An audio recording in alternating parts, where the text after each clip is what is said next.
Hello, in this video I want to show you how to assemble Levoit Core 300. And as you can see, I have it unassembled. There's the air filter, the plate, and the cover itself. So first thing is to make sure that the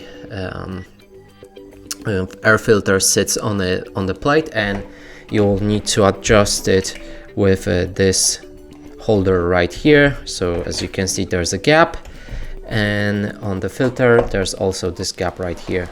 So place it like that. You can try screwing it as well, just so that it sits in its place.